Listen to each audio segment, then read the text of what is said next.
Developing right now on Morning News Now, escalation and anxiety in the Middle East and beyond. Overnight, Israel and Iran exchanging attacks on energy facilities across the Gulf. Those strikes sending oil prices soaring here at home, with the cost of gas now up nearly $1 since the fighting began. I thought that it would go up more than it did, but we're doing this excursion, and when it's completed, we're going to have a much safer world. And sources telling NBC News thousands more U.S. troops will be deployed to the Middle East in the coming days. We'll have the latest. Also this morning, up in the air, a Homeland Security shutdown causing cancellations and delays at airports across the country. An update on the funding fight that experts warn could lead some airports to close altogether. Plus, the heat is on across the West Coast, where a rare March heat wave is setting records. And this is just the beginning. Angie's tracking the temperatures and what to expect for your weekend. And no way with words. New data shows AI could be impacting the way we write, and not in a good way. The eye-opening study that suggests the technology could be a threat to the human voice. But actually kind of like a good thing. It means we're better at it without it. Exactly, sometimes. at least for now, until the robots figure out how to be more creative. Sure. Good to have you with us this Friday morning. I'm Joe Fryer. And I'm Savannah Sellers. And yes, we made it to Friday. We're going to begin this morning with the latest in the war with Iran as strikes continue to escalate across the Middle East. Overnight, state media for the UAE and Saudi Arabia said their militaries are both responding to new attacks from Iran. This comes as Israeli Defense Forces announced a new wave of strikes on Iran's capital of Tehran this morning. Yesterday, a U.S. jet made an emergency landing following what an official familiar with the incident called suspected enemy fire. And new this morning, the U.S. is accelerating its deployment of thousands more Marines and sailors to the Middle East over the coming days. That's according to two people familiar with the decision.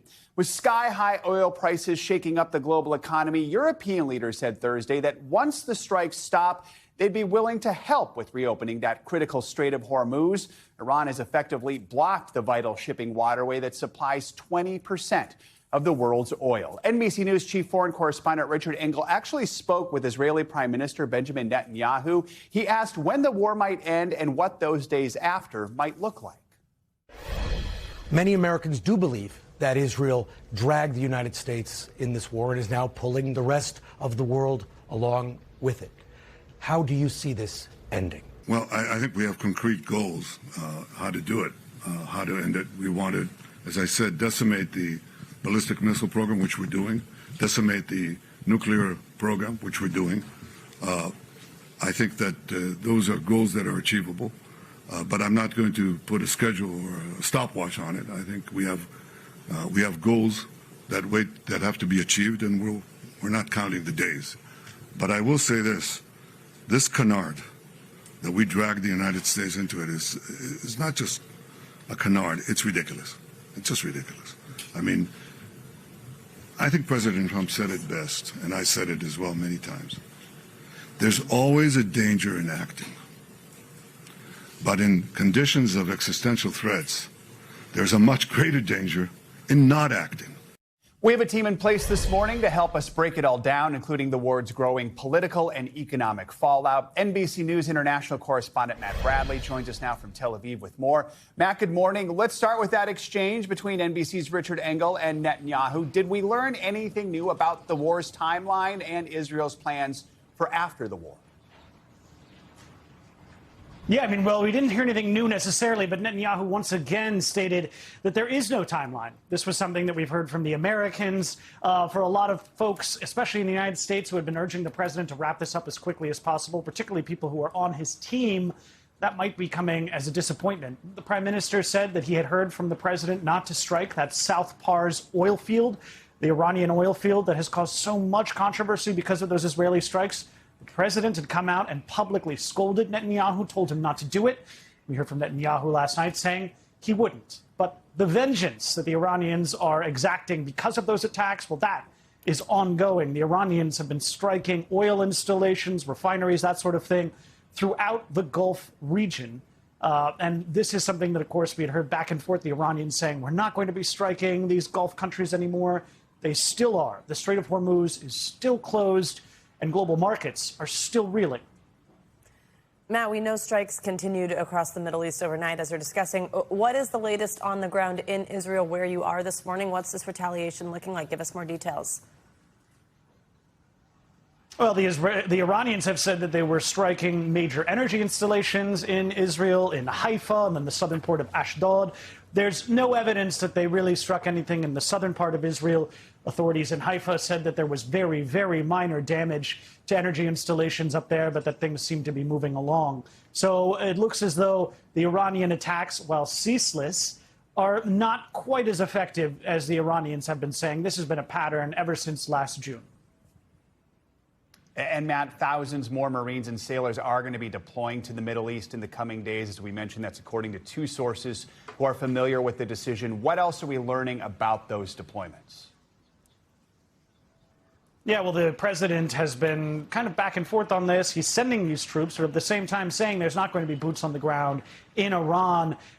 This is something that could change. The president has changed his mind before. This deployment of ground troops is an indication that there could be plans in the works for putting boots on the ground. The famous error that the United States has been talking about for the past several decades when it comes to foreign intervention, and one that so many people on the sort of dovish front in American politics have been trying to keep the president from doing.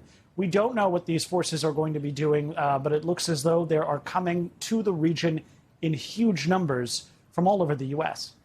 All right, Matt Bradley reporting from Israel. Matt, thank you so much. Well, for more on the fallout here at home, let's bring in NBC News senior national politics reporter Jonathan Allen. John, good morning. So we've seen a lot of mixed messaging from the president since this war began, whether it's the timeline, his objectives here, or plans now to send troops to Iran. He was pressed on this last point at the White House yesterday. Let's listen. Do you intend to potentially put U.S. troops or more troops in the region? No, I'm not putting troops anywhere. If I were, I certainly wouldn't tell you, but I'm not putting troops. So you're just hearing about this decision to deploy thousands of additional Marines and sailors to the Middle East. What do you think about how this is impacting the president's image here at home and globally? I think it's very difficult, Savannah, and I think that because the people I've spoken to, for the president to continue to prosecute this war with the political support that he would want domestically and abroad. And what I mean by political support abroad is foreign countries that are normally U.S. allies, that have long histories of being U.S. allies, engaging in his efforts both at diplomacy and at war. And what we've seen, especially from many of the European countries, is a complete lack of interest in coordinating with the president on this. So that's on the international front. Domestically, I think a lot of Americans don't understand what it is, not necessarily what the goals are, but what the means are going to be and what it means in terms of the cost in blood and treasure and time for the United States to be engaged in Iran. Yeah, so you have forces, and then you just have the issue of money. And President Trump did confirm his administration is asking Congress for another $200 billion for the war. They're calling it a small price to pay. But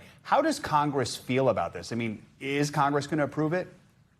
They say a small price to pay, but that's a staggering number. $200 billion is more than any of the individual emergency supplemental appropriations for Iraq and Afghanistan combined at the height of those wars. So $200 billion is a lot of money.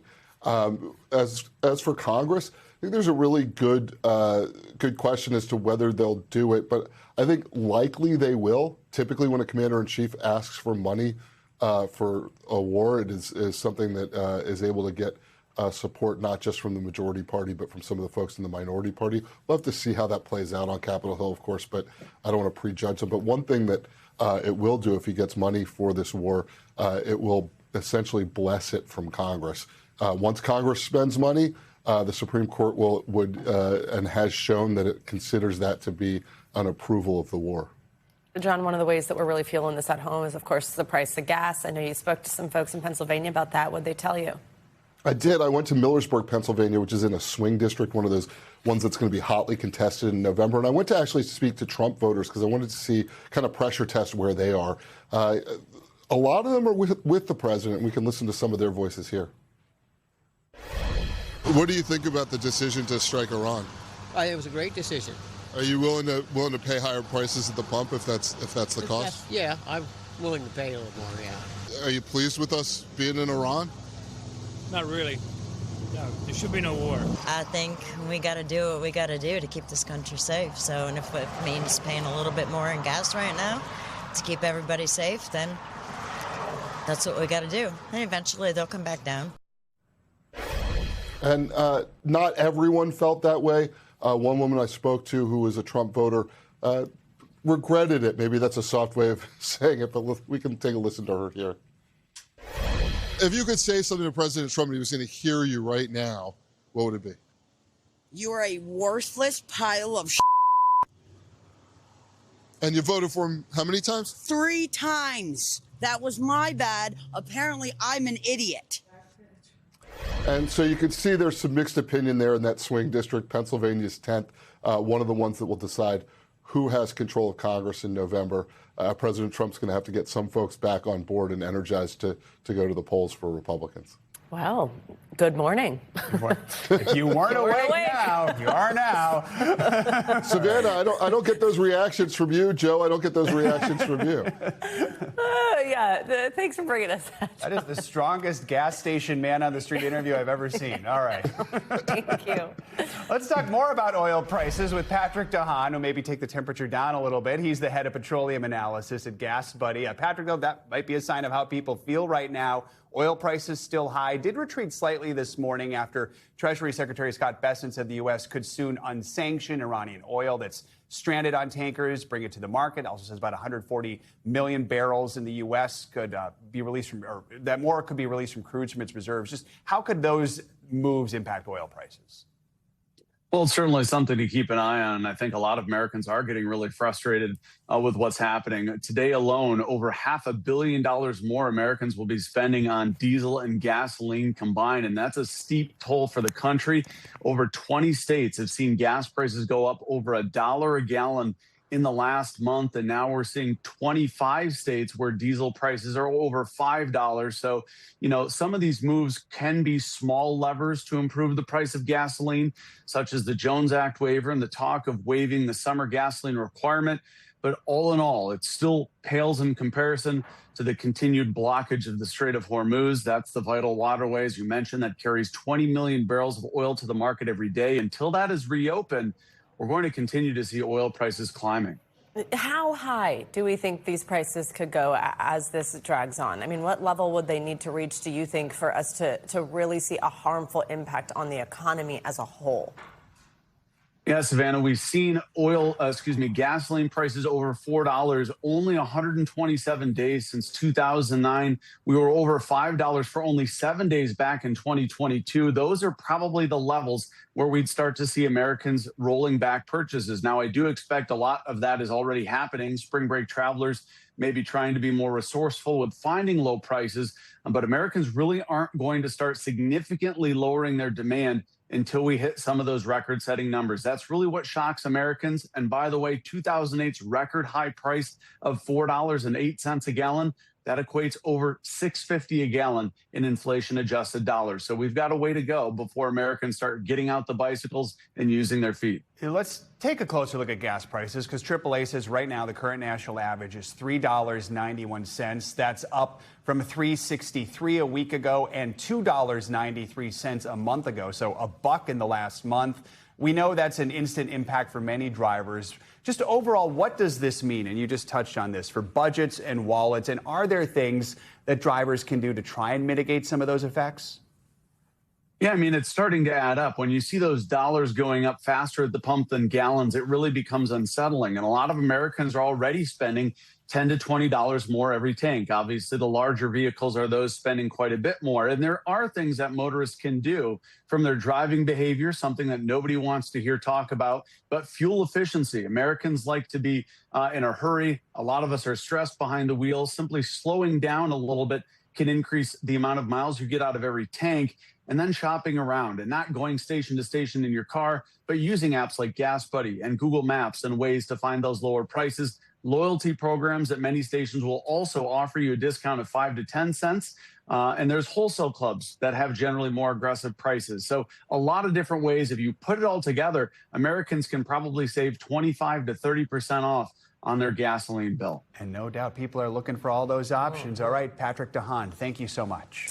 Well, unfortunately, things could get even worse at our airports in the next few days. This is all because of that partial government shutdown. TSA agents are calling out in record numbers. Some are deciding to quit altogether. And then, of course, it's spring break travel season, and we've had some wild weather. Well, this is the third time in 6 months that TSA agents have worked without pay. And while there's been little progress to end the shutdown, the Department of Homeland Security is concerned these airport headaches will only get worse. NBC News national correspondent Aaron Gilchrist is at Hartsfield International Airport in Atlanta with the latest. Aaron, good morning. The world's busiest airport is living up to that nickname this morning. We are watching the TSA lines here at Atlanta's Hartsfield-Jackson International.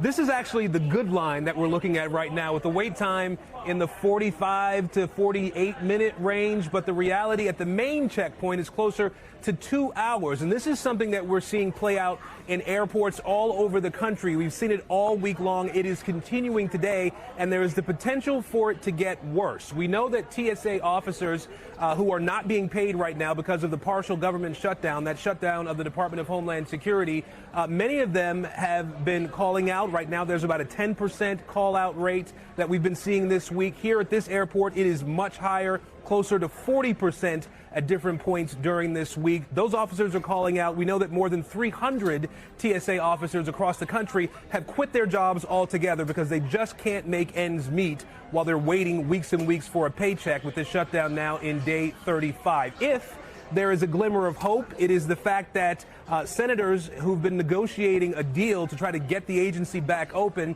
did have a meeting yesterday with the White House. We're told no deal was struck there, but the fact that their meeting could represent some progress as travelers here are dealing with frustrations and headaches. Those TSA officers are dealing with the same frustration and headaches as we wait for this shutdown to end. Back to you.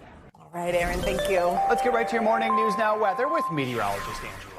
She's here in studio. Angie, good morning. Hi, guys. Good morning to you. We've got 38 million people still dealing with the heat. It's a bigger chunk of the country than just what you're seeing here, but these are the locations that are under alerts, and we're concerned for the dangerous heat. It does include Los Angeles, stretching up to San Francisco, Las Vegas, Phoenix, Tucson, all included in this here as we gear up for another day where this heat dome is just really making conditions quite miserable for a lot of folks. 85 degrees in Denver, feeling like summer across the middle of the country, extending out to the east, 84 in Little Rock, 78 degrees in Indianapolis. Even New York City expected to hit 58 degrees today. As you look down to Phoenix, 105. We're going to still be into the triple digits here for a lot of locations for the long haul. Palm Springs at 104 tomorrow, 90 degrees in Denver. That is 33 degrees above where we should be for this time of year.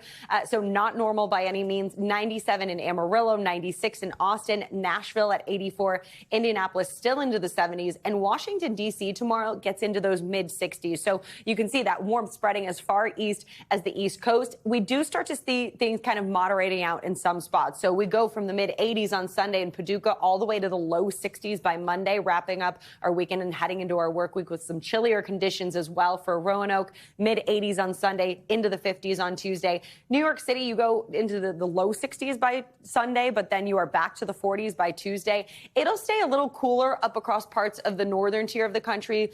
Sioux Falls, you end up into those mid-50s. So we'll see a little bit of a break from the heat, but it's going to take us a little while to get there. This is going to be something that essentially also adds to the fire threat that we're looking at across the middle of the country. So notice Casper, Cheyenne, Rapid City, Billings. We have that heat, but we've also got gusty conditions and low humidity. So we're concerned about that. Across, for our friends in the Pacific Northwest, we've got flood alerts as that atmospheric river event is ongoing. So there, it's not so much the heat, but the heavy rain that's causing some issues when it comes to the waterways. Even as we start to see things kind of quieting down with the rain falling, we're still likely going to have some difficulty when it comes to rivers and such still being at that flood stage. So notice this is the rainfall through tonight, anywhere from 1 inch to 2 inches expected across this region. So we'll see some soggy conditions. We'll see some hot conditions, guys. That's going to be kind of taking us through at least the weekend. It's been quite the week. It has been quite the week, yeah. Whiplash in some spots. I mean, the snow in some and the heat, it's just crazy. Yeah. Something's up. All right, Angie, thank you. Of course. NASA's Artemis II space launch system rocket and the Orion spacecraft slowly heading back out to the launch pad at Kennedy Space Center in Florida. The rocket left the vehicle assembly building just after midnight. It was initially delayed because of high winds. The 4-mile trek to the pad expected to take up to 12 hours, traveling very slowly, around 1 mile an hour, to protect that precious cargo. That is so cool. This is the second trip Artemis II is making to the pad. Last month, engineers discovered several issues during a rehearsal that have now been repaired. The crew of Artemis II is scheduled to launch on April 1st for a 10-day mission around the moon and back. Very cool. Much more to come here on Morning News Now later this hour. What's that racket? It might be your bracket. Day one of March Madness is in the books, and already we've seen some upsets. We'll have the highlights. Up first after the break, Cuba in crisis. We'll take you to the island nation where millions of residents are struggling with growing economic and energy emergencies. We'll be right back. Welcome back. Fuel-starved Cuba is facing its worst economic crisis in decades. The U.S. oil blockade continues to take its toll on the Caribbean island. Rolling blackouts and power outages are impacting many parts of the economy, including vital services like hospitals and medical care. NBC News correspondent George Solis has been meeting with some of the youngest patients impacted by the crisis and joins us again from Havana. George, good morning. Joe, good morning to you. The economic and humanitarian hardships only grow harder here each day. And to help, coalitions like Nuestro America have a convoy of about 20 tons of aid arriving here in Cuba from places like the U.S., Latin America, Europe, and Turkey, bringing things that are so desperately needed here, like food, water, medicine, and even fuel alternatives. With a smile as big as the bow on her head, 4-year-old Ariani Cesar has spent half of her young life in this bed at Havana's premier cancer hospital. She's a kidney cancer patient. She's already lost one kidney, and the other now has a tumor. The hope is she can handle her treatment when it's available. Mom, Arlenis Martinez, tells me from travel to treatment, things have only gotten harder. They're here multiple days at a time because back home, there's often no power, no food, no gas. Her biggest fear, it's her daughter who'll pay the price. When push comes to shove, what do I do with my little girl, she says. Where does my little girl end up? Her plea to Havana and Washington, keep these innocent kids in mind. They didn't ask for any of this. Meanwhile, doctors caring for these children say it's only getting harder. This year has been terrible. Pediatric oncologist Yolemi Romero says, Buenos días, ¿cómo está? It's not just hospitals. In the heart of Havana, pharmacies are virtually empty. We stopped by 4 where we were asked not to shoot the mostly bare shelves, forcing many to find medicine on the black market. Either my family sends it or I buy it from people selling online, this woman tells me. When I've needed medication, my daughter in the U.S. sends it, this man said. Also on the black market, gas. Last week going for as much as $40 a gallon. And take a look at this. Cab drivers, hundreds of them waiting here all night for simply 5 gallons of gas. And to get it, they need this government-issued card. Jose Menendez slept in his pink 1952 Ford convertible. What do you do if you can't drive people around? This is not the first time we are in great difficulty, so we have managed to always have a plan B. Lines also forming at this street market for food for those who can't afford it. Today is the farmer's market, and I can't buy anything because I have no money, this mother told me. Now, this is something that's very interesting. Potatoes here for 350 pesos. They're imported from the United States. But you'll notice there's a longer line here. Over here for sale, Cuban potatoes at 200 pesos. And we saw it can get tense. A brief argument breaks out over someone accused of jumping the line for something as simple as a potato. In central Havana, I met Giovanni Rafael Peleta, who's worked at this upholstery shop for the last 15 years. He's grateful the lights are on today after Monday's national blackout that lasted more than a day. It's like having a rope around my neck, he says. They keep squeezing. He welcomes help from any country, including the U.S. Things are just too dire, he says, to keep throwing stones.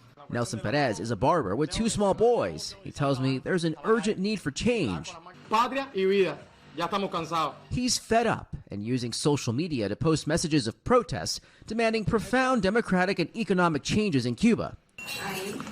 Back at the hospital, Arlenis Martinez dreams her little girl will grow up to live in a better world where Cuba and all of these children in this hospital can prosper. And again, it's been about 3 months since any fuel has arrived here in Cuba because of the U.S. oil blockade. Even now, Russian tankers are headed here after the U.S. temporarily lifted restrictions on Russian oil. But yesterday, the U.S. Treasury said any oil, including Russian oil, earmarked for Cuba would still stand, meaning the situation here could only grow more dire. Joe? All right, George, appreciate your reporting all week long, giving us a look inside Cuba. Thank you. Well, this morning we have a heartbreaking update on the American college student who went missing in Barcelona. After a 3-day search, police found his body in the water off the beach where he was last seen. NBC News International correspondent Molly Hunter takes us there. After a frantic 3-day search, police recovered the body of 20-year-old Jimmy Gracie from the water off this popular Barcelona beach. His friends tell NBC News this is where they last saw him partying at 3 a.m. Tuesday morning, and nothing seems suspicious. Since then, they've been putting up posters in hopes someone may have seen him. This is Xoco. It is super popular with young tourists who come here to Barcelona, and I just want to show you how close it is to the beach and to the water here. Scuba divers, boats, and helicopters have been scouring the area, desperately searching for clues. We're on the beach now, about 300 feet from where Xoco is, and police tell NBC News that Jimmy Gracie's body was recovered just off the coast. The Chicago area native, a junior at the University of Alabama, traveled to Barcelona for spring break to visit friends studying abroad. Gracie's aunt, Beth Marin O'Reilly, spoke to NBC News last night. I think everybody would want a brother or a nephew like Jimmy. He's a great kid. He's responsible. He's, he's a leader. Members of Gracie's fraternity, Theta Chi, rallied together. The president of the chapter, who's also in Barcelona, described Gracie as a beloved brother and a man of upstanding character. Molly Hunter, NBC News. We're thinking of his friends and family during this time. All right, coming up, when is the last time you cleared out your medicine cabinet? If your answer is never, or I don't know, you're not alone. What better day to do it than the first day of spring for spring cleaning? More on why it matters and tips on how to start. That's next on Morning News Now.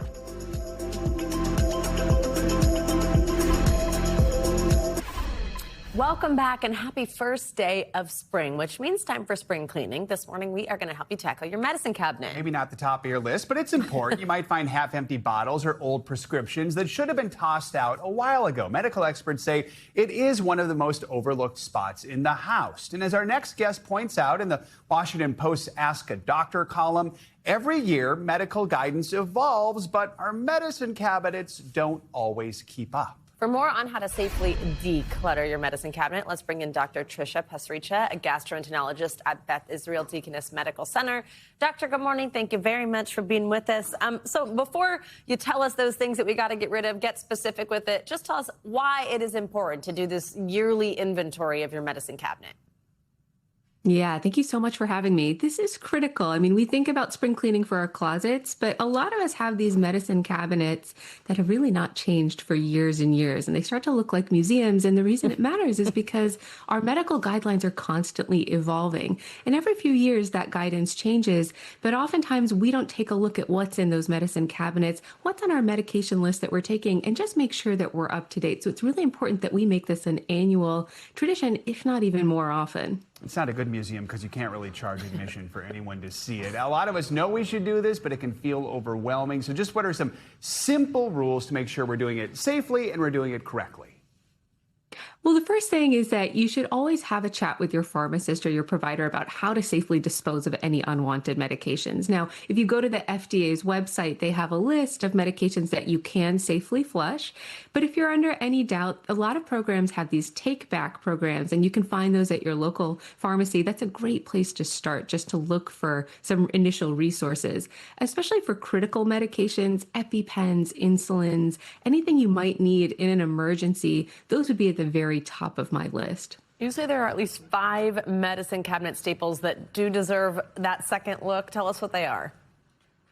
Yeah, I'll start with the first, which I think is really common. I see this on my patients list all the time, and that's baby aspirin for primary prevention of cardiovascular disease. And what that means is people who are taking that low dose, 81 milligrams of aspirin, to prevent heart attacks or stroke, but they haven't had any history of that happening in the past. Now, it used to be that doctors used to kind of as a rite of passage give people baby aspirin as they got older, almost as an insurance policy to say, okay, we don't want you to get this in future. But that guidance has changed. In 2022, the USPSTF changed their guidelines because the math had flipped.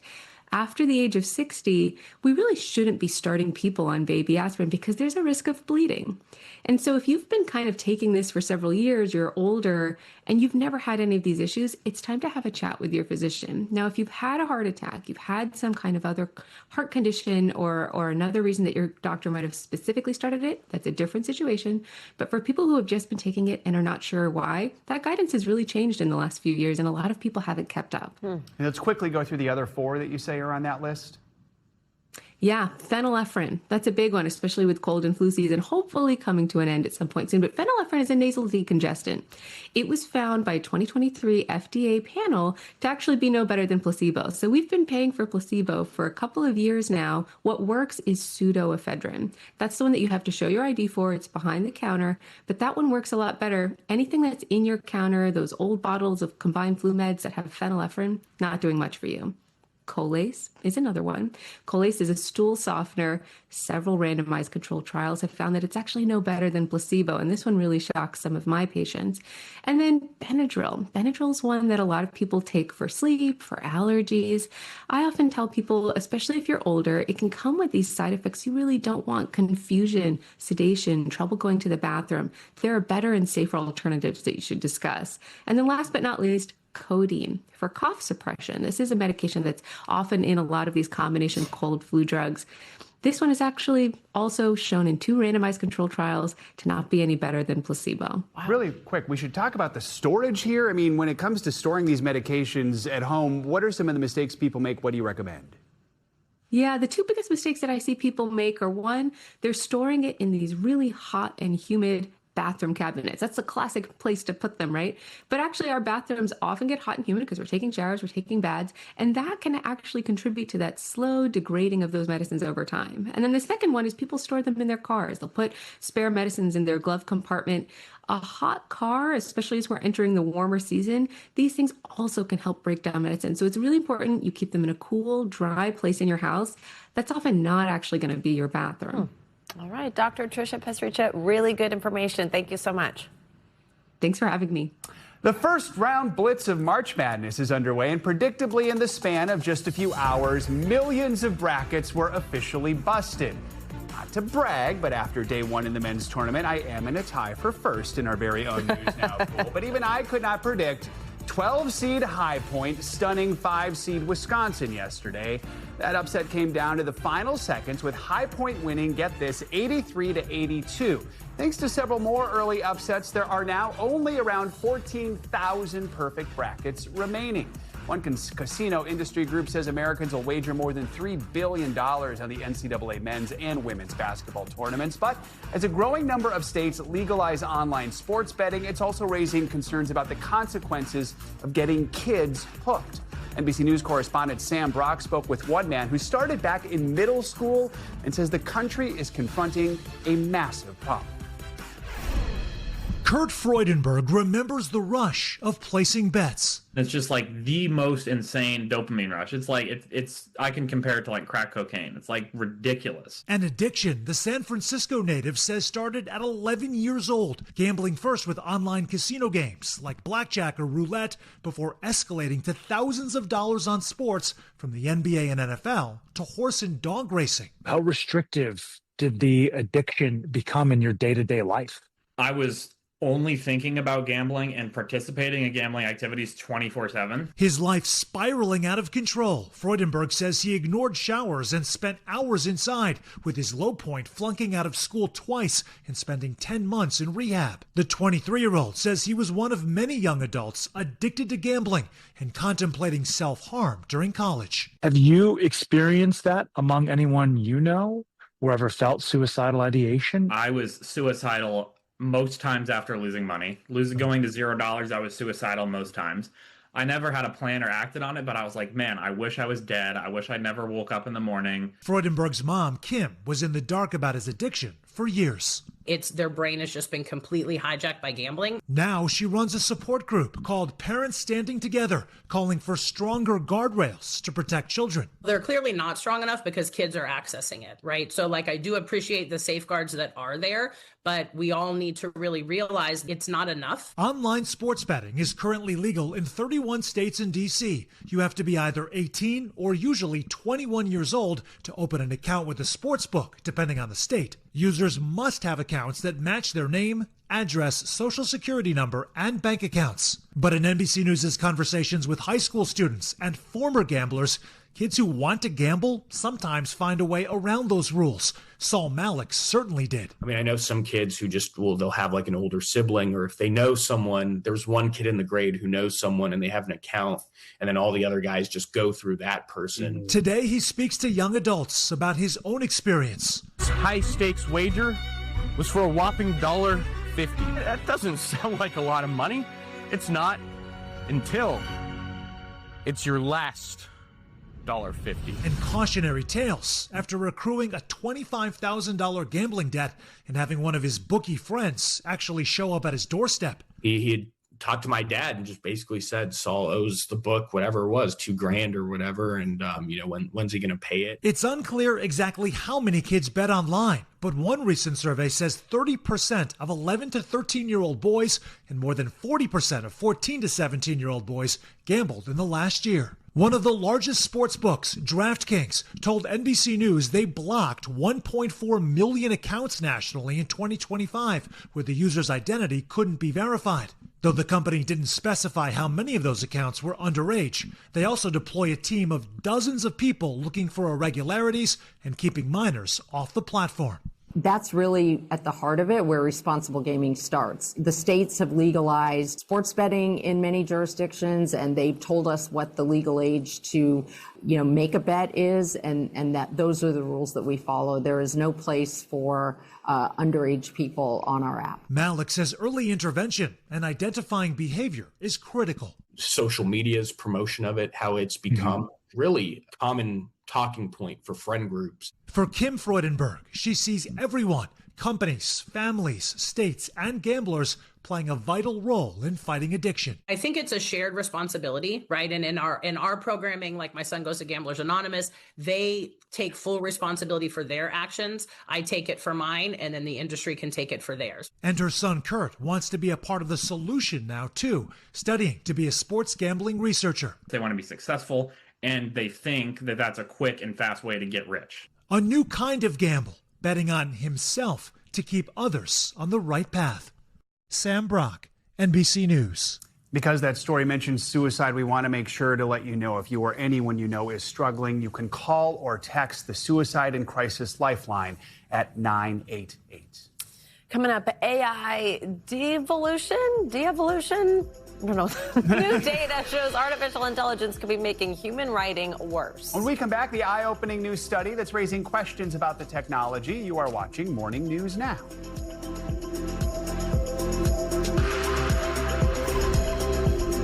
Artificial intelligence might have the ability to read the greatest literature ever written by the world's most original writers, but there's evidence that when regular people use the technology, it might be making their writing sound less original. Yeah, a new study finds that using artificial intelligence can make your writing more bland. Researchers from Google and leading universities asked participants to write an essay answering the age-old question, does money lead to happiness? And they found that those that relied heavily on AI had a lot less passion than those that relied on the good old human brain.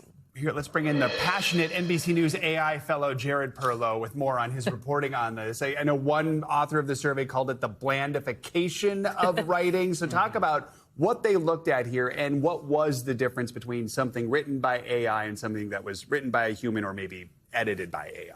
Absolutely. So a really exciting new study out of the University of Washington, a couple other West Coast universities, and also Google DeepMind, one of the world's leading AI companies.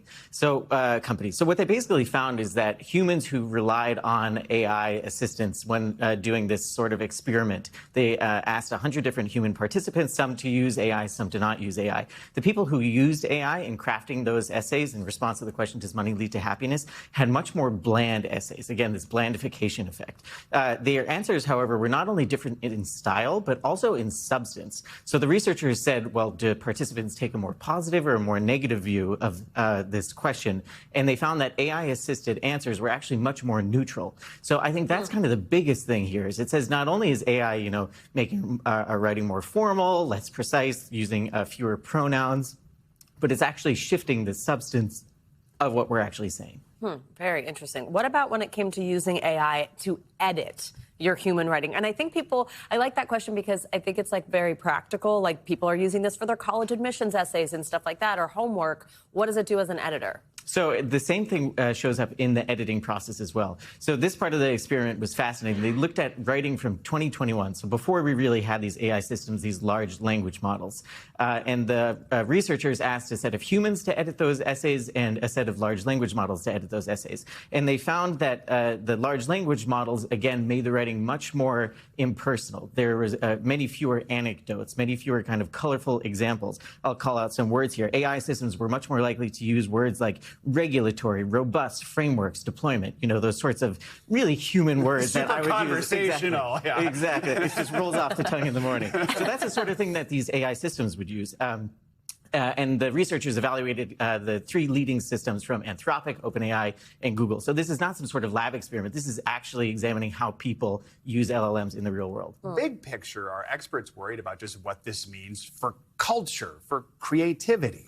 Absolutely. And I think that's kind of the biggest takeaway here, and I think a huge wake-up call, because over 1 billion people use these systems every week, we think, according to the latest statistics. So the researchers are really worried that we're kind of having this maybe sleepwalking effect. We're going to slowly have this effect seep in, where we start using AI for more and more of our language. We don't realize what it's doing both to the style, but also to the substance. And the researchers basically said, because this is actually shifting the meaning, that could totally change scientific institutions. AI scientists are using this in their own research. And the last thing I'll just note is that the participants said they were equally satisfied if they used AI or not. So they realized that their writing was less colorful, but they said, okay, maybe it's worth the time savings. So I think that's really significant too. Out of the study, was your takeaway that we shouldn't be using AI for writing if we wanted to be good, or is it that these language models need to advance? I think, honestly, it's a mixed bag. It's a little bit of both, but I think people just need to be hyper aware. I talked to a professor at the Florida State University who wasn't involved in the study, and he said that people just really need to know. You might think you're just asking for quick grammar edits,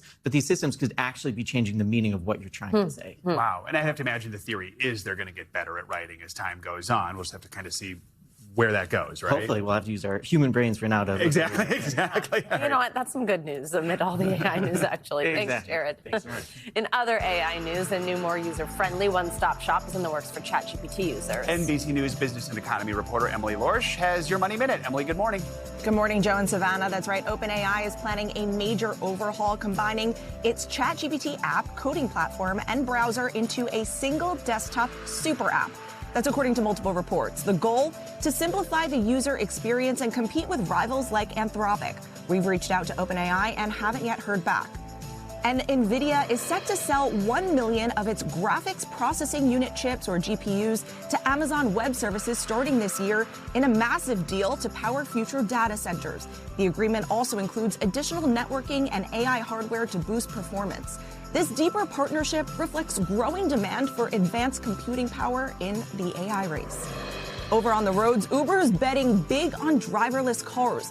The rideshare service investing $1.25 billion in EV maker Rivian, part of a deal aimed at deploying up to 50,000 robotaxis by 2031. The companies say the R2 robotaxis will be available exclusively on the Uber app and are expected to first roll out in San Francisco and Miami in 2028. Joe and Savannah, this is such a controversial topic, but whether you are scared of robotaxis or you love it and you like listening to your own music and hanging out in a car, it seems like more are definitely on the way. Yeah, it definitely seems it. But maybe while you're in the robo-taxi, you can write your own essay you don't have to depend on AI to make it bland. So it all comes together. I've shared many times I had a bad experience in one, so I'm not interested. Thanks. Coming up on Morning News Now, an emotional championship win for a high school hockey team coping with heartbreak. And in this game, in the overtimes, I think I truly felt it in my heart and my soul that they're still with me. When we come back, the incredible ending to the team season after a tragedy just last month. Stay with us.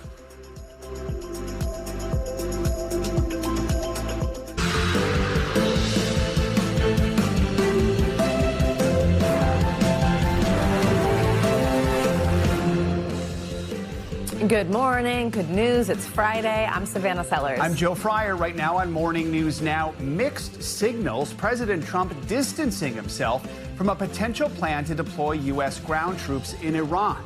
But sources tell NBC News America is speeding up its deployment of thousands more Marines and sailors to the war-torn region.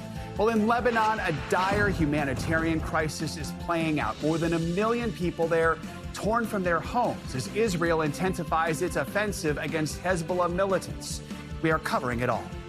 Also this morning, pack your patience. More turbulence on the horizon for weary spring breakers filing through America's jam-packed airports. While the Trump administration's transportation chief now warns it's about to get even worse as TSA staffers go another week without a paycheck.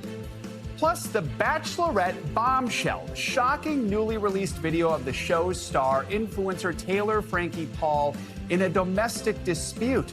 Why ABC is now pulling the plug on this latest season just days before it was set to air. And it's a dining out dilemma. Health-conscious customers breaking up with booze at restaurants from coast to coast. That's forcing local watering holes to switch up how they sling drinks. Comes as some brand new research reignites that age-old barstool debate. Is wine actually good for your heart? We're going to try to settle those tabs later in the hour. If you're a wine drink, this one's good news. Yeah. To counter the bad news from all the others and the good news. Really, who knows? Dr. Azar will help us make sense of it all. Let's begin this hour with our top story, the ongoing war with Iran. Strikes continue to escalate across the Middle East, and they're showing no signs of slowing down as the third week of the war comes to a close. And new this morning, the U.S. is accelerating its deployment of thousands more Marines and sailors to the Middle East over the coming days. That is according to two people familiar with the decision.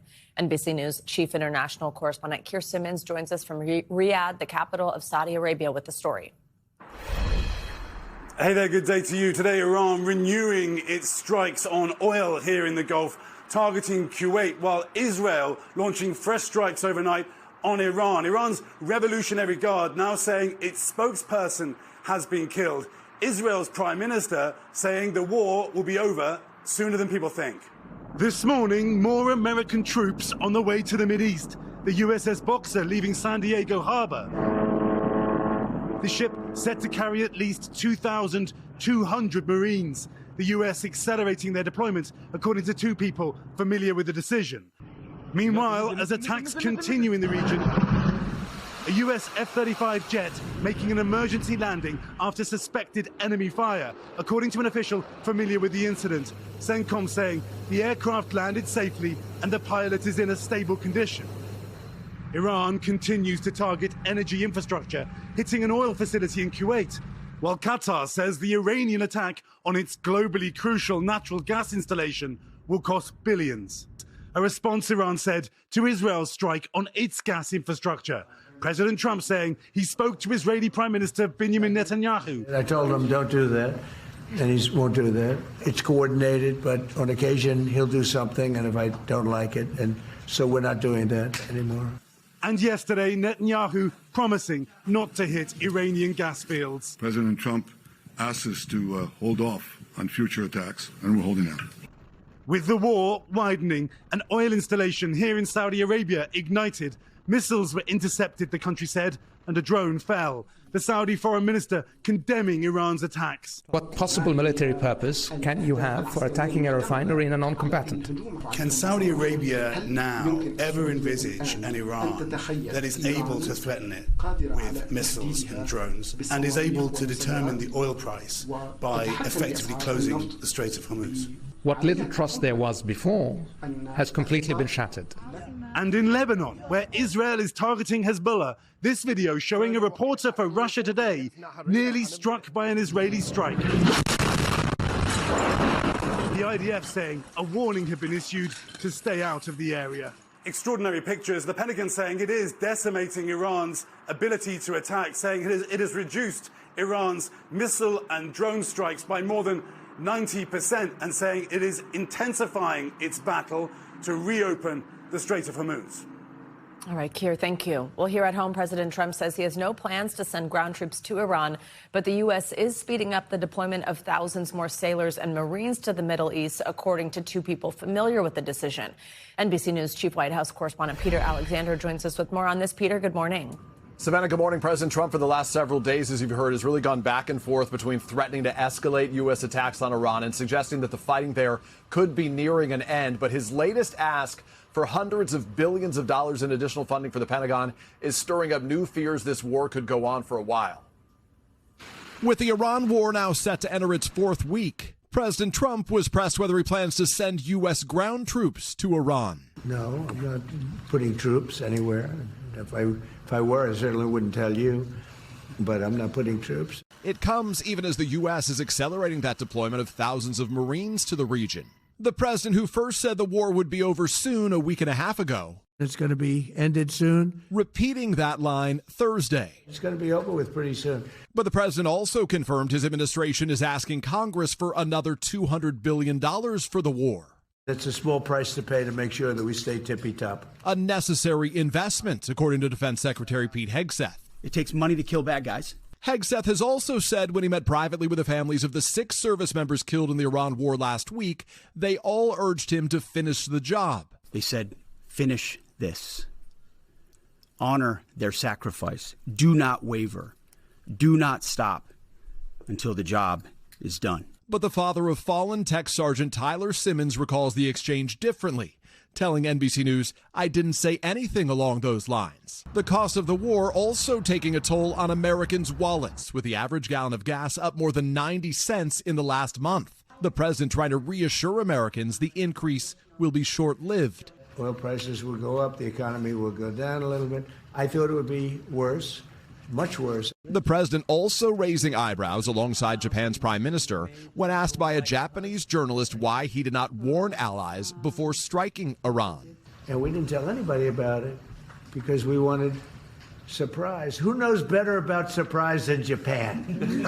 Okay? Why didn't you tell me about Pearl Harbor? Okay?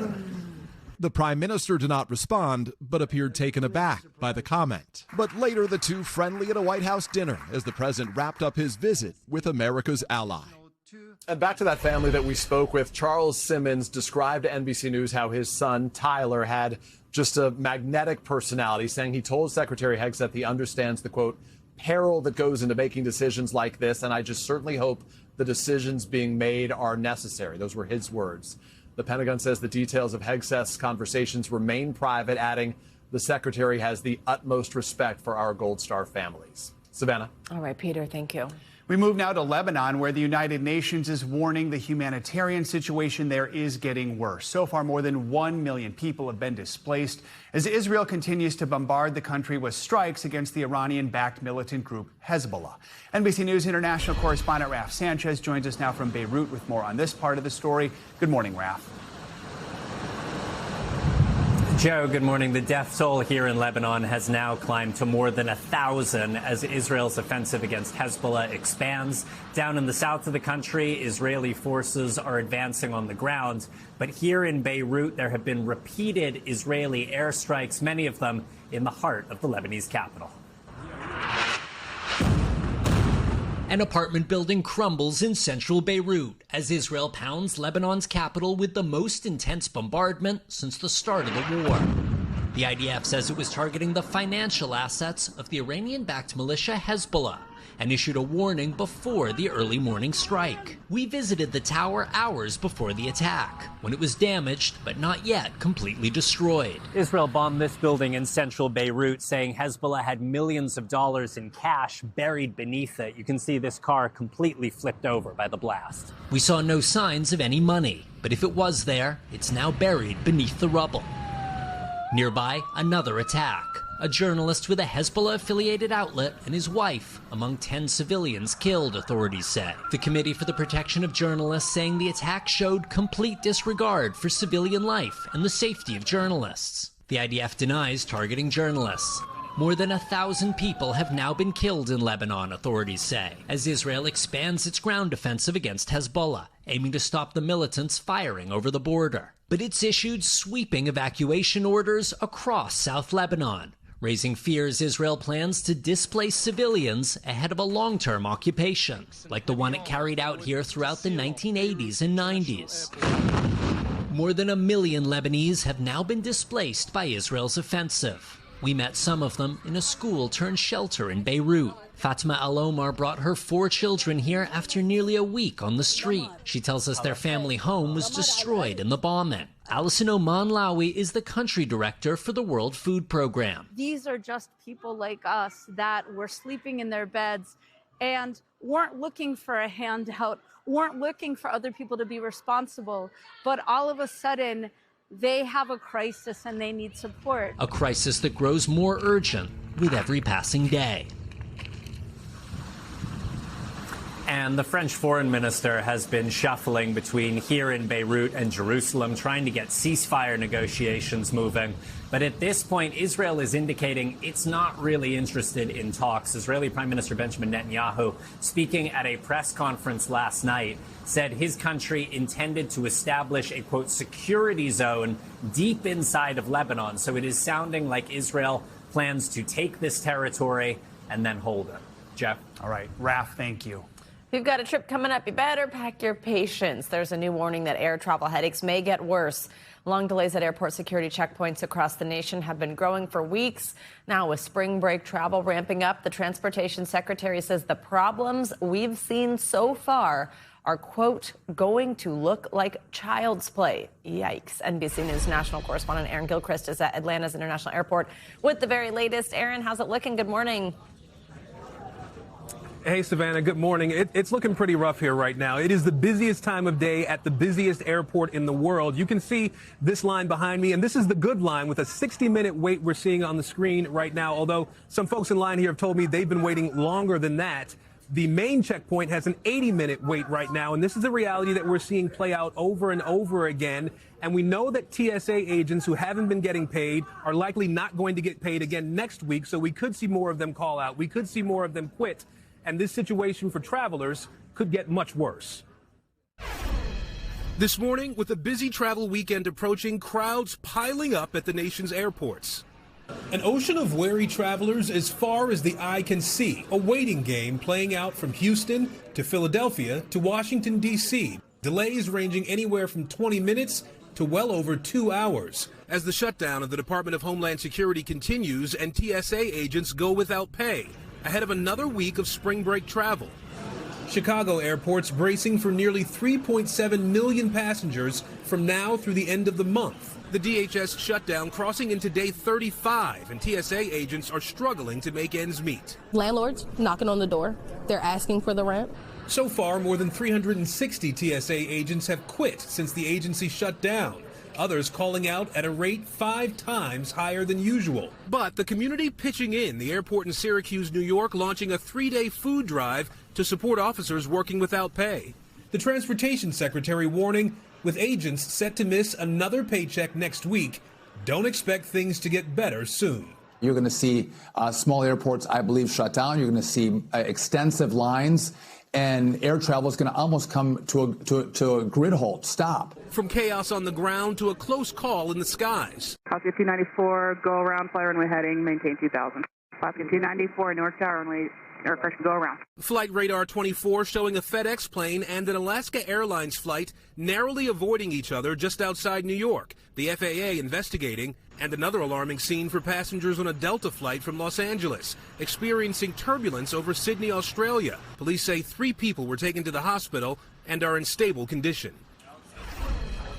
Now, at this point, it seems like there may be a glimmer of hope in this whole situation with the DHS shutdown and these TSA issues. We know that a bipartisan group of senators met with the border czar, Tom Homan, yesterday in Washington to talk about reopening DHS. There are no indications that a deal was made, but the leader in the Senate says that it's a good indicator, at least, that they are talking. He says he may cancel spring break, if you will, Easter break for senators if they aren't able to reach a deal by the end of next week. And Savannah, I'll leave you with a couple of tips for folks who are traveling. We talked to one expert who said right now the rule of thumb is 3 hours. Get to the airport at least 3 hours early. And if you get here and see a line like this, you might consider signing up for the Clear program if you can. That may buy you a few minutes at some airports around the country, Savannah. All right, Aaron, the problem is everybody's got Clear now. It's not even helping. I don't have Clear. I think a lot of people don't have bet Clear. Angie has Clear. Everyone does have pre-check. Time now for your weekend forecast with meteorologist Angie Lassman. Do you have Clear, Guys, Angie? I've got Clear, I've got TSA pre-check, I've got digital ID, I've got the no best one now. patience. I've got no patience is what I've got.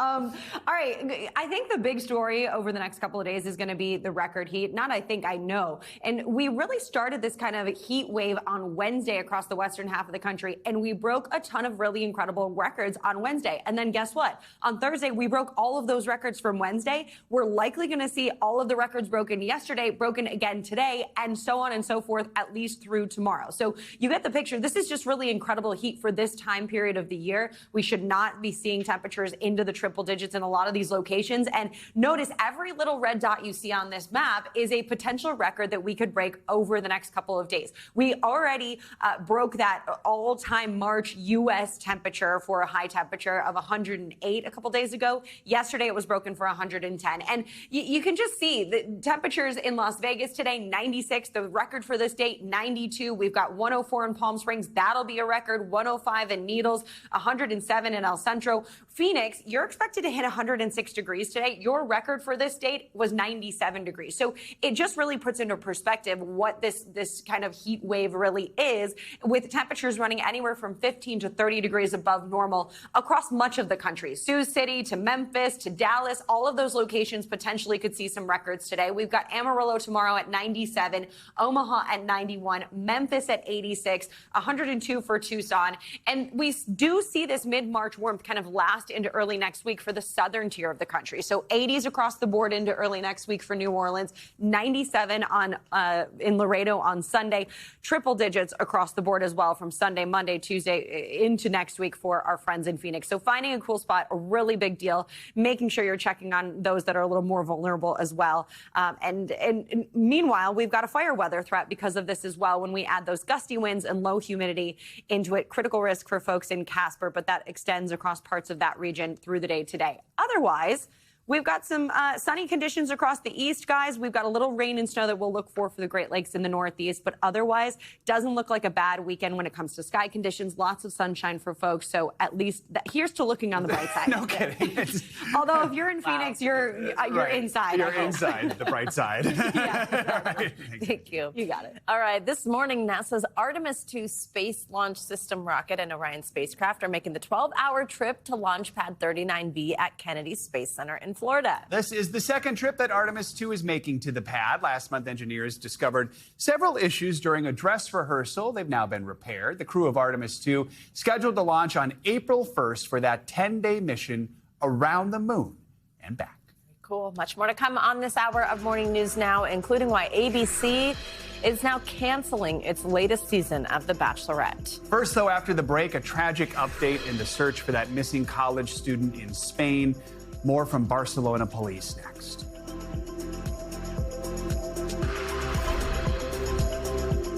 We are back now with a heartbreaking update on that college student from Chicago who went missing in Barcelona during a spring break trip. Police say they did find his body a couple days after he was last seen by friends at a nightclub. NBC News international correspondent Molly Hunter joins us now from Barcelona with the latest. Molly, good morning. Joe, Savannah, good morning to both of you. Now, we are actually on that beach. Police tell NBC News that the body of Jimmy Gracie was recovered in the water just over there. And at this time, police are saying that all indications are that it was a tragic accident. Take a look.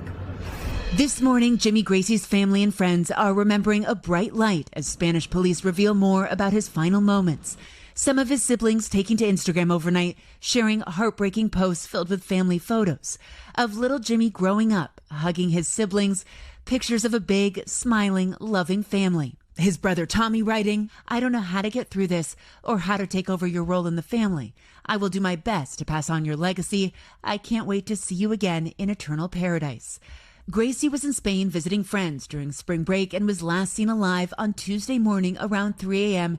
at Choco, a beachfront nightclub. This is Shoku. It's incredibly popular with young tourists. It's on this massive beach. I want to show you just how close it is to the water. We're just about 300 feet from the club, and this is where police tell NBC News they recovered the body of Jimmy Gracie yesterday afternoon. Since Tuesday, the police opened an investigation, launched an urgent search, including scuba divers, boats, and helicopters. Gracie's Theta Chi fraternity brothers, also in Barcelona, putting up posters hoping someone may have seen him. But last night, Spanish police announced they had identified the body as Gracie. This morning, they tell NBC News everything indicates that it was an accidental death. As his family says, it is, quote, struggling to come to terms with this unimaginable loss. His sister Mary sharing the positive legacy Jimmy left in his community, writing, "I really, truly believe that you had such an amazing impact on this world and everyone that you've talked to or come into contact with." Our thanks to Molly Hunter for that report. Theta Chi CEO released a statement saying, in part, "We recognize what they have experienced along with so many across our brotherhood has been profoundly traumatic and ask the media to give these young men the space they need to process and grieve this unthinkable loss." Now let's get to ABC's decision to pull the plug on the upcoming season of The Bachelorette just days before its premiere. The announcement comes after graphic video surfaced of the show's star, Taylor Frankie Paul, in a domestic dispute with her former partner back in 2023. Paul was charged with assault, criminal mischief, and domestic violence in the presence of a child that year.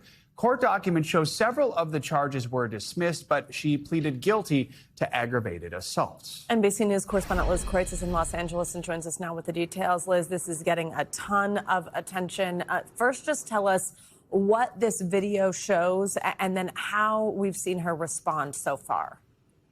Yeah, guys, the video is really disturbing. TMZ obtained it, and it's from 2023, and it shows Taylor Frankie Paul in a fight with her ex, then boyfriend, Dakota Mortensen, and you see her throwing what appears to be metal bar stools at him repeatedly. He's filming through all of this, and he even at one point says, like, "Stop, your daughter's right here." Her young daughter, who was 5 years old at the time, is there on the couch. And in the video, you can hear her crying. It's very disturbing. This incident, though, is not new to those who have been following Taylor Frankie Paul. It's something that was documented in a storyline that was used in the very first season of the show. But what is new is seeing that video, which is so jarring and hard to watch.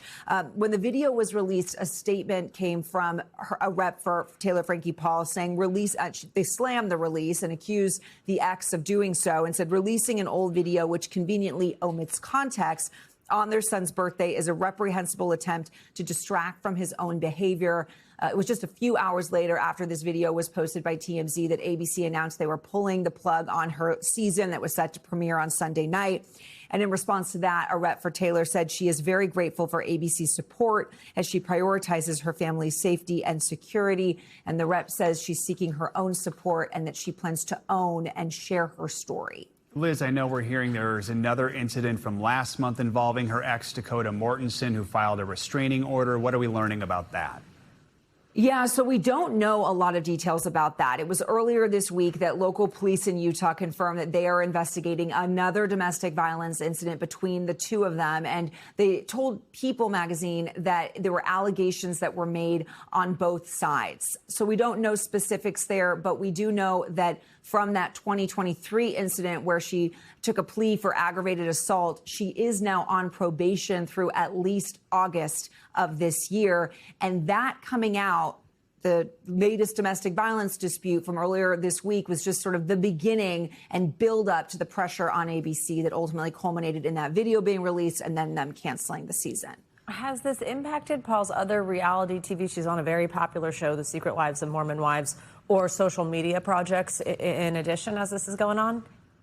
Yeah, so right now, according to 3 sources familiar with the matter, they tell NBC News that Secret Lives of Mormon Wives is currently halted. They've halted production because of this. And our colleagues here at NBC obtained some audio that actually you can hear some of the cast members of the show talking to ABC execs and telling them that they don't feel comfortable being part of this show right now if Taylor Frankie Paul is involved in any way, citing some of these domestic violence incidents and other videos that have not been released, but that they brought up in this call with ABC execs. So this is just the beginning. We did hear from a former Bachelorette, Rachel Lindsay, who said somebody's going to have to take responsibility for this. A lot of questions for ABC right now. It was a very highly promoted show that was set to premiere. All right, Liz, thank you so much for your reporting. Because we did mention domestic violence, we do want to mention that if you or someone you know is a victim, help is available through the National Domestic Violence Hotline. That number, 1-800-799-7233.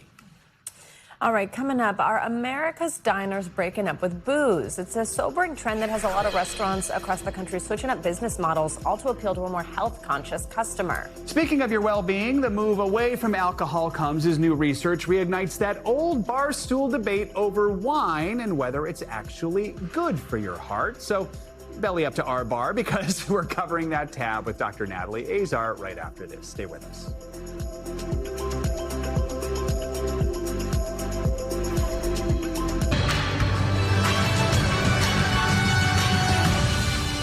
With a closer look at what's making news in the world of politics this morning, starting with a subpoena for former FBI Director James Comey. Let's bring in NBC News senior national politics reporter Jonathan Allen. John, good morning.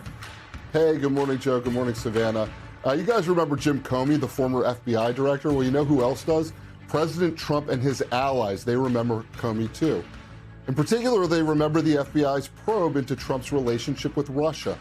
Comey was at the center of that investigation, and Trump has been promising for years to investigate the officials who investigated him. Now Comey has been subpoenaed by a Trump-appointed prosecutor in Miami. It's part of a larger DOJ examination of various investigations of Trump. His allies have dubbed the probe the Grand Conspiracy, while Trump's critics think of it more as a grand conspiracy theory. An attorney for Comey did not comment. Elizabeth Warren, you know her, the senator from Massachusetts. She's placing bets in Democratic Senate primaries. On Thursday, the Massachusetts liberal threw her support to Graham Plattner in Maine and Zach Walz in Iowa. Those endorsements came on the heels of another one in Michigan for Mallory McMorrow, but it's the Plattner pick that caught the party's attention. That's because Democratic leaders in Washington are backing Maine Governor Janet Mills. The endorsement of Plattner came none too soon for him at a time when he needs support from progressive women. Mills released her first attack ad this week, and it highlights social media posts from 2013 when Plattner played down sexual assault. Plattner has said he abhors those statements and that they are not, quote, who I am. And finally, a federal commission has approved the design of a coin with President Trump's image. The 24-karat gold disc honors America's 250th anniversary and its 47th president. It features Trump in the Oval Office and the dates 1776 and 2026. The Commission on Fine Arts, which approved the design, is made up solely of members appointed by Trump. The Treasury Department still has to sign off on the coin before it is minted. But as you guys know, that's pretty much a formality at this point. Back to you. All right, John, thank you so much. Well, turning now to a major new challenge facing restaurants. A growing number of customers are skipping alcohol when they go out to eat. It's part of a broader wellness trend, with many embracing what's known as a sober, curious lifestyle. For the dining industry, that shift is forcing restaurants to rethink their menus and adapt to changing tastes. NBC News correspondent Sam Brock joins us with more on this. Sam, good morning. Guys, good morning. This has certainly presented a bit of a dining dilemma for restaurants as consumers, especially younger ones, are spending significantly less money on alcohol, which is, by the way, far more profitable than food. So bars and restaurants are adjusting largely by offering more beverage options like mocktails to meet the moment of this cultural shift. Call it dry dining. What are your non-alcoholic options? Patrons going out for dinner without drinks.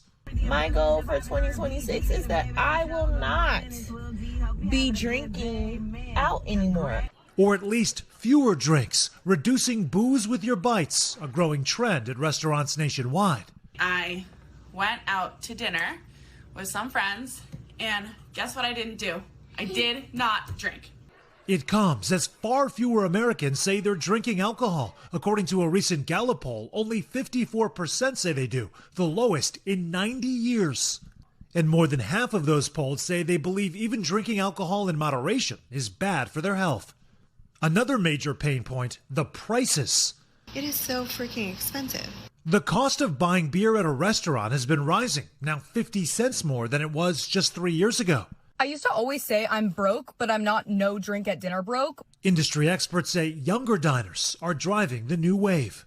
Gen Z and millennials are drinking a lot less alcohol. What do you attribute this sort of generational shift to? There's a lot more of a focus on get-togethers, and alcohol is less of a conversation than it was, say, for my generation. But as more consumers drop their drinks, some businesses are being put on the rocks. I could give free drinks away. People aren't moving for it. New Jersey restaurant owner Pat Light, who owns and operates 6 eateries in Hoboken, says customers drinking less alcohol cuts into his bottom line, making his mocktail game essential. You'll have a group of 10 people, 2 people that are doing Dry January. They'll choose our location. The 90s are back. Some casual chains shifting their focus, leaning into nostalgia by bringing back fan favorites. Hush puppies. Yep, they're back. While local watering holes use watch parties and theme nights to draw crowds, still, many bargoers are simply hankering for healthier options. Why don't restaurants start having drinks like Poppy and Olipop? I think it's important for restaurants to meet customers where they are. You're having so many younger customers who are demanding more option when it comes to beverages is really, I think, the key to success. Back in New Jersey, Pat Light's team is focused on interactive social media posts and even free food. It was the best happy hour we've ever done in our lives. We gave away free burgers, and people went ballistic for it. All to be sure customers choosing to drink less don't run profits dry. So guys, here is the reality. Restaurants make more profit on alcohol sales than they do on food sales, despite the free burgers pulling more people in. So this shift is forcing them to get creative with how they attract customers, especially those younger ones who are not drinking. And one stat for you, which I found shocking, the National Restaurants Association says last year in 2025, 42% of full-service restaurants did not turn a profit. That is a staggering reality, and the alcohol component of it cannot be overstated, guys. No, and you see a lot of restaurants just walking through New York that are closing their doors right now because of that. Indeed. All right, Sam, thank you so much. So as more people are skipping those cocktails, we do have a new twist in the debate over whether some drinks may have health benefits. A new study adding more fuel to the grape debate. Is wine actually good for you? It found moderate wine drinkers had a 21% lower risk of dying from heart disease compared to people who never drink or only drink occasionally. That is not the same, though, when we talk about other types of alcohol. So NBC News medical contributor Dr. Natalie Azar is here to help us break this all down. We know we keep seeing the research highlighting some of the dangers with alcohol. Some people thinking that maybe even saying that there should be cancer labels on these things. So what does this study actually say? Well, I do think it's an interesting study because I think the thing that has vexed researchers and experts all these years is that we've had some competing data on the potential health benefits of a little bit of wine as opposed to, beer and other spirits. And yes, this study looked at over 300,000 people, spanned multiple years, and did find that people who consumed a moderate amount of wine had a 21% lower risk of dying from cardiovascular disease as opposed to people who were occasional or never drinkers. On the flip side, people who drank even a low amount of beer or spirits actually had an increased risk of dying from cardiovascular death. And people who consumed a high amount of any type of alcohol also had an increased risk of dying from literally everything, including cardiovascular disease and cancer. And just some definitions for people so that we understand, what does moderate really mean? What are we talking about here? That's the thing, right? We throw that out all the time. Moderate for women is about 3/4 to 1.5 servings per day. For men, it's about 1.5 to 3 servings a day. Does that mean a glass? A reminder, a serving for beer is 12 ounces. For wine, it's 5 ounces. And for liquor or spirits, it's 1.5 ounces. You have to note, I actually measure at home now. Yeah, I do. That would be helpful. Because you think you're having a serving. For wine? Yeah, I do, because you think you're having a serving. You pour yourself a glass of wine. Right, and it's 2 servings. Check out how many ounces you're really drinking. Yep. Yeah. Didn't you say 1.5 is okay? Yeah. Why wine? Why is it better? And that is the big question. So wine has these compounds that are called polyphenols, the things like resveratrol, for example. Maybe you've heard these names before. They're antioxidants and anti-inflammatory. And so there's some thought that perhaps that could be the thing that is conferring a benefit. On the other hand, you will have people say you would need to literally drink bottles of wine a day to get the benefit of those compounds from wine. Rather, you should be getting it from berries and dark chocolate and nuts and extra virgin olive oil. The other thing that I think is probably more compelling is that moderate wine consumption is very likely associated to other healthy behaviors. So you can imagine that someone who enjoys a glass of wine with dinner is probably engaging in other healthy behaviors. Maybe they have a higher quality diet than someone who's consuming beer and doing shots. I think it's kind of intuitive, right? Right. But I think that that's probably the more likely What about explanation. the people who do both? Right, exactly. Because we do see this. People who barely consume, beer and alcohol, like liquor, they actually have a higher risk of dying. So I think there is some truth to that's associated. There are some associated behaviors there. That makes sense. So the information comes from more than 300,000 people who were tracked for more than a decade in Britain. Does that make it not definitive, but does that add a little more weight to it? And where does this research go from? Right, exactly. So certainly the study size is good. The study duration is good. I think the things that are probably, limitations of the study are it's self-reporting, right? So people may over or underestimate. That's not exactly the most scientific, but that's what we have with these observational studies. And it didn't really capture changes in drinking patterns over time. That said, again, not a placebo-controlled trial. That is kind of the gold standard. We know this. You have to take 2 populations and literally have them do 2 different things to sort of, correct for all of those confounding variables. I don't think the debate There's no pin in this debate, right? And I just would want to leave, and I don't want to burst people's bubbles, but this study was looking at cardiovascular health and alcohol. This was not, we didn't address the elephant in the room, that we know that alcohol is a carcinogen, and it does nothing to take away from the fact that we know that alcohol can increase cancer risk. So while this might be good news for you if you're a moderate, wine drinker and you want to worry about your heart, that's great. But we can't just, leave it and say, now go ad lib and enjoy your wine without any guilt. Results inconclusive. I'm going with that. Yeah. Thank you. Thanks, Dr. Nat. Coming up, a new jab of one popular weight loss drug just given the green light by the FDA. The massive dose upgrade heading to patients as soon as next month. That is next on Morning News Now. March is Colorectal Cancer Awareness Month. The disease is now the leading cause of cancer deaths in the U.S. for people under 50. Today's show anchor Craig Melvin recently sat down with Simone Ledward Bozeman. She is the widow of acclaimed actor Chadwick Boseman. He lost his life to the disease 5 years ago and has this important interview. Craig, good morning. Hey there. It's hard to believe it's been more than 5 years since we lost Chadwick Boseman. His death, after keeping his diagnosis secret for years, stunned the world. We talked to Simone about their life together and the beloved actor's enduring legacy.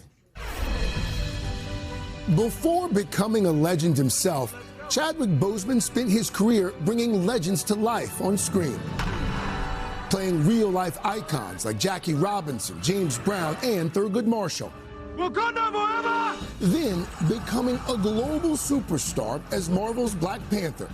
A career that seemed limitless was suddenly cut short when Boseman died of colon cancer at the age of 43. Now, his widow, Simone Ledward Boseman, is speaking out to raise awareness about the disease. Kind of hard to believe it's been 5 years now since he died. As that time passes, does it get easier? The edges get less sharp. I think is the best way to put it. There are still edges. The couple met in 2014, their relationship growing serious at a key moment in Chadwick's career. What were the next few years like? A whirlwind. When we met, he had already done 42 and he had done Get On Up. So he had already played Jackie Robinson and James Brown. Got it. So for Black folks and baseball fans and music fans, he was a known actor. And then Panther happened, and it's night and day. It was like pre-Panther and post-Panther. Life was just different. It went from people waving at you down the aisle of a grocery store to somebody actually like following you in your car and doing the Wakanda Forever salute in the window. It was a Hollywood love story, but beneath the surface, the couple was quietly fighting a battle most people knew nothing about. Do you remember back in 2016, the day he found out he'd been diagnosed? I think when he was initially diagnosed, we both felt very sure that he would make it through. It was going to be a challenging moment, but something that he would come out on the other side of and be fine. Was he scared? Of course. I mean, a lot of folks, myself included, didn't even know he was sick. Yeah. Until the end. What was the thinking there in terms of keeping all of that so private? Well, when so many eyes are on you, I think you want to keep things generally more private. And Chad was not a person that would have wanted to be treated any differently because people knew that he was sick. Chadwick kept working, becoming one of the most sought-after actors on the big screen. And in 2018, the news they'd been hoping for. He was in remission. What was that period like? It was a beautiful year.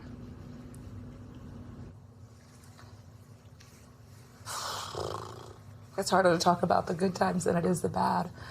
Yeah, Panther came out in February. To see how deeply, and globally impactful that film was just, I don't have any words for it. He was so deserving of all the success. And kids are dressing up like him, and people are buying out theaters and taking school kids to watch this film. And he's just being celebrated everywhere we go. It did feel like, they didn't know we were celebrating that he had a clear scan, but we were celebrating that too.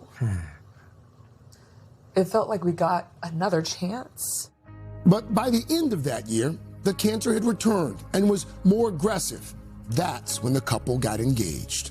We did like a little staycation, and we were sitting in front of the fireplace, and I wanted to turn a movie on, and I'm like feeling under the blanket for the remote, and he's like, oh, it's right here, and he puts the ring box in my hand. So I pull out my hand, and I'm like holding this ring box. They married in a small ceremony in 2020. Some of his family came in, his parents, his brothers, his sisters, and my mom and my sister and my niece and nephew. It was a celebration and a time that we needed to celebrate. Their brand new life together ended when Chadwick Boseman died in August of 2020. In the years since, Simone has helped honor his memory. Boseman's alma mater, Howard University, named the School of Fine Arts after him. Last fall, he received a star on the Hollywood Walk of Fame. What a joy it is to be here today to celebrate someone we love so dearly. And the play Chadwick wrote is now on the stage at Shakespeare's Globe Theatre in London. You said you want to make sure that he's remembered for the work and not the cancer. Yeah. Why not both? What's more important about Chad is the way that he lived. The fact that he wouldn't let cancer get in the way of what he was here to do. Let that be the lesson. Simone is still grieving, but she's been living her life as well, launching a career as a singer with plans to open a wine bar as well in the Bay Area. We should mention we have more of our conversation and everything you need to know about colorectal cancer screenings on the Today Show's website. Back to you. All right, Craig, thank you so much for that interview. Powerful. Financial news now. The next big endeavor from Amazon's Jeff Bezos might be a pricey one, even by billionaire standards. NBC News business and economy reporter Emily Lorsch has our Money Minute. Hey, Emily, good morning. Hey, guys, good morning. That's right. According to the Wall Street Journal, Bezos is exploring plans to raise $100 billion for a new fund aimed at transforming manufacturing with artificial intelligence. The fund would buy companies from chip making to aerospace and use AI to automate and boost efficiency. Now, we've reached out and we haven't yet heard back. For those on their weight loss journey, the FDA has approved a higher dose version of the blockbuster drug Wegovy called Wegovy HD. The new weekly shot is designed to help patients lose more weight, especially if lower doses didn't seem to do the trick. It's the latest move from Novo Nordisk as it fiercely competes with rival Eli Lilly amid surging demand for obesity drugs. And DoorDash is expanding beyond deliveries with a new standalone app. Dashers will get paid to film everyday tasks or do things just like record themselves speaking. The company says those audio and video clips will be used to improve AI and robotics models. DoorDash is also introducing tasks to help businesses gain more insight, offering up additional paid opportunities for Dashers, like taking photos of menus, hotel entrances, and closing robo-taxi doors. Guys, I will never understand that, whether there's a driver or not in the car. How does one get out of a car and not close the door? Yeah, what? Yeah, so now DoorDash drivers are getting paid to go close doors. Although I did like the SNL video about opening the door when you're in the Uber and you can't figure out how to open the door. That was, I thought, a brilliant observation. Love it. Been there. All right, thanks, Emily. Exactly. Coming up, we finally made it to Friday, so that can only mean one thing here on Morning News Now. We've got your front row seat to the latest and greatest from the world of entertainment, just in time for the weekend, including a sci-fi Hail Mary from Ryan Gosling that's proving to be quite the touchdown with critics. Grab your popcorn, that's next.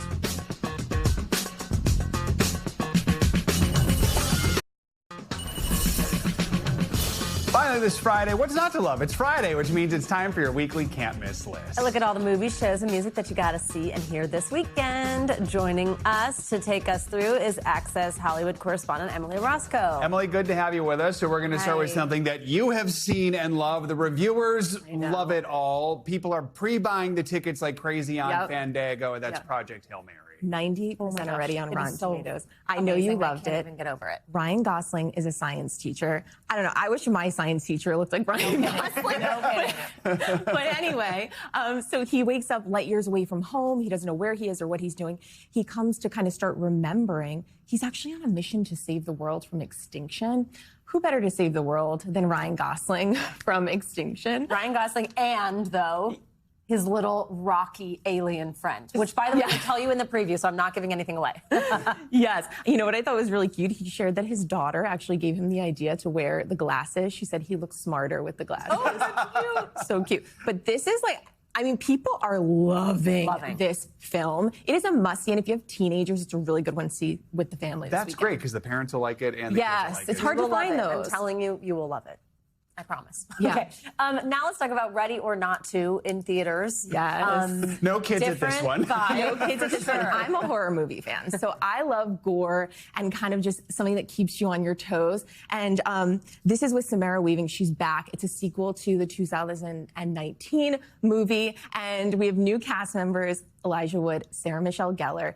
You guys, I love, like, Sarah Michelle Gellar is so good in this role. I love her. This time, Samara Weaving, who's played by Grace, gets connected with her estranged sister, Faith, and they're trying to beat the game of hide and seek. It's a deadly game. They're being hunted by the wealthiest families in the world. It's so good. Okay, like, that's an endorsement this is a must there. for the horror fans. A little something for everyone. At the premiere, they sprayed blood on fans. They had them wear ponchos and sprayed blood on them to keep it super real. That is very authentic. All right. I hope they knew that was coming. All right. If you're going to stay in, looking at some streaming options, Imperfect Women on Apple TV. This is a star-studded cast here. You got Kerry Washington, Elizabeth Moss, Kate Mara, right? Kate Mara. This is like a trifecta group of women. It's so fantastic. If you're a Big Little Lies fan, it kind of gives you a little bit of that vibe. Women that are very good friends, but you're questioning their intentions the whole time. There's a murder that goes down. It kind of spirals into this who's who, what's everybody doing, who's the murderer,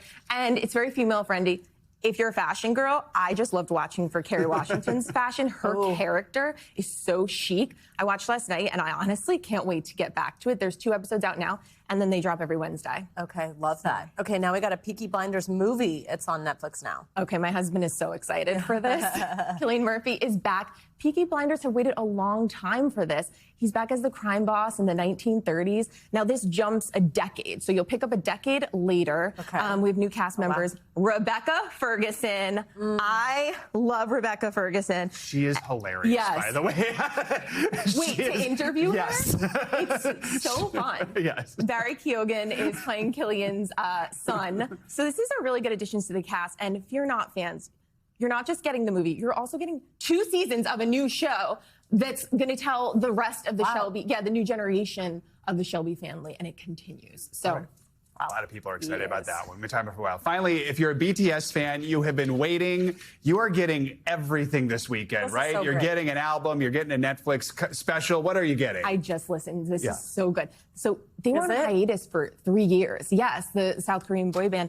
And they had to finish their duty in the military. So now they're back. This album is fantastic. Lily Reinhart is starring in the music video Swim that is out this morning. I just watched it. And you will also get to stream live on Netflix tomorrow, a live conference from Seal. It is so exciting for BTS fans. The Army is excited. No kidding. This is the concert where like 260,000 people are going. Is that what we heard this week? It's actually crazy. Just watch it on Happy for their Netflix. fans. And awesome. You'll see Emily more. Roscoe, thank you so much. Thanks Happy for having watching me. and You listening. can do it for this hour of Morning News Now. Stay with us, though. The news continues right now. We thank you for watching, and remember, stay updated on breaking news and top stories on the NBC News app or watch live on our YouTube channel.